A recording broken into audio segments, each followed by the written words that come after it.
Greetings, fellow explorers. In this series, we have provided a foundation for understanding and practicing ancestor work.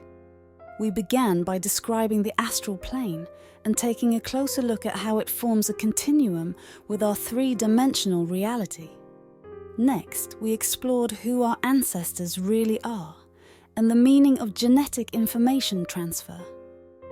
Finally, we discussed how to use an altar to create energy signals in the astral plane for the purpose of initiating contact. Now, in the final video of this series, we will explore the benefits of ancestor work and what it means to build a relationship with our cosmic bloodline. One of the overarching themes of this series has been the interdimensional nature of energy. In other words, we have continuously emphasized the fact that energy flows throughout our tangible plane of existence as well as the unseen world. Energy knows no boundaries and therefore can be used to initiate contact with our ancestors. We must now understand that just like us, our astral relatives use energy to sustain themselves. It is said that while our astral bodies experience more freedom, they do not live forever. Indeed, astral bodies will eventually disintegrate, and the essence of their remains will sink into the dense, chaotic gutters of the cosmos to be recycled into new creations. For this reason, astral entities need to consume energy. We see this in parasitic spirits, such as incubus, succubus, and negative thought forms who maintain their astral bodies by leeching off the energy produced by humans. In most cases, such entities have no higher purpose and exist solely to consume. For now, we must turn our attention away from these parasitic beings. Instead, we must focus on our ancestor spirits, those entities who still require energy, but who are also encoded with the ability and drive to grow their soul's consciousness. So then, what is a practical way of nourishing our ancestors?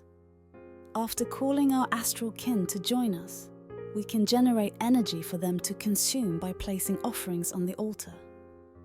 It is common for magicians to present water, coffee, and other beverages in a neat and intentional fashion, not unlike serving guests.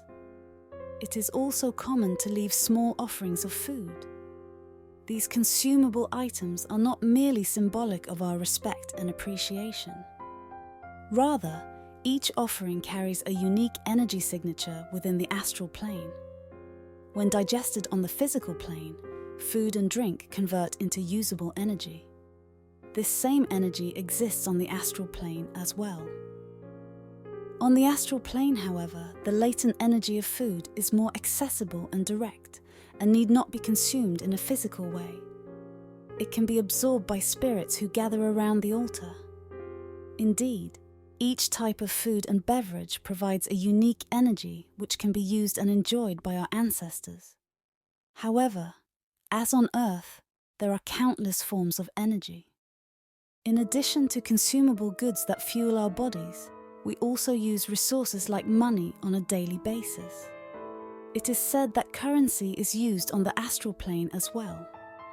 Spirits can accrue various forms of debt, and exchanges of all kinds can be made between different spiritual entities. In this way, the use of money as an energetic resource continues in the astral plane. One of the most common ways for a magician to provide this kind of resource for their cosmic relatives is by burning ancestor money. The act of burning is symbolic of sacrificing the object's physical condition so that its energetic properties can be fully released into the astral plane. Some magicians burn real, paper dollars. Others burn prop money, or imitation dollars made of specific materials. Some practitioners even burn papers marked with sigils of wealth and riches.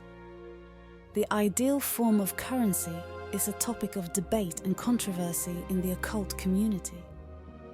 Every magician is likely to have a different view on what constitutes legitimacy when making a monetary sacrifice to the ancestors.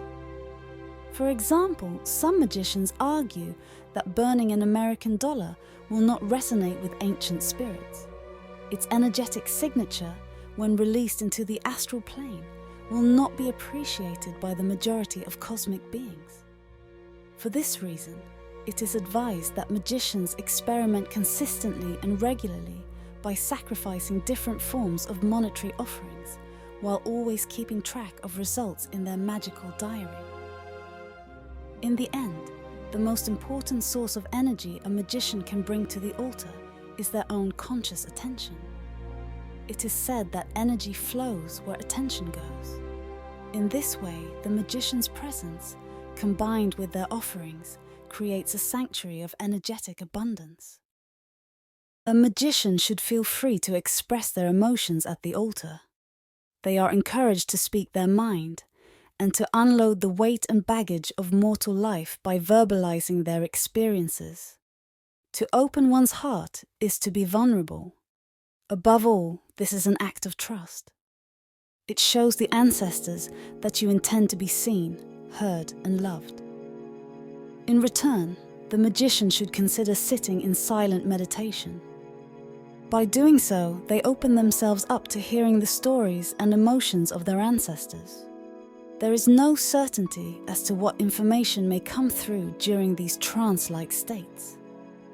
The magician may experience painful emotions, such as sadness and anger. They may also feel sensations of bliss, weightlessness, and relief. Indeed, when we ask our ancestors to reveal themselves, it is common for their response to come in the form of emotions and mental images. A magician may even be so blessed as to witness memories that do not belong to them personally, but which have had a significant impact on the bloodline as a whole. By practicing this ritual on a daily basis, a magician downloads their ancestral experiences. In this way, we are able to integrate ancient knowledge and wisdom, while simultaneously confronting and healing buried generational traumas. We cannot overstate the importance of discovering the roots of family curses and traumas, for these are the invisible forces which underlie many of our automatic, dysfunctional behaviors. Furthermore, ancestor spirits are not quick to forget those who have come to their aid. Indeed, when an ancestor is given light, companionship, and nourishment, they will follow the magician. Our ancestors are the first line of defense in the astral plane, protecting us from curses, parasites, and all forms of spiritual attack.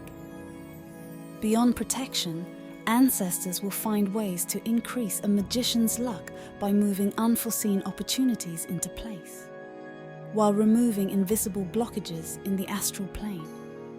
Again, actions taken by our ancestors in the unseen world will have parallel effects in our three-dimensional reality. Expect also to receive more numerous insights, synchronicities, and sudden moments of clarity. Just as you provide a guiding light for your lost relatives, so too will they reveal hidden information. Over time, the cumulative benefits of ancestor work will result in daily, life-changing phenomena. The sense of confidence and empowerment that we receive from this daily ritual raises the overall vibration of our lives. To know that we are backed by a host of astral entities imbues us with the confidence that we are protected, and the knowledge that we are moving towards our higher selves. Indeed, our ancestors want us to become who we truly are. Family bonds have always originated from a desire for mutual success. This kind of work provides for us a channel to expand and strengthen our families, such that we move with the power of our ancestral allies. The path towards spiritual awakening can be dark, turbulent, lonely, and outright horrifying. However, ancestor work shows us that even though we must face life as individuals, we are never truly alone. Thank you for joining us on this series, fellow explorers. Until next time, choose love, stay curious, and continue to follow your higher selves.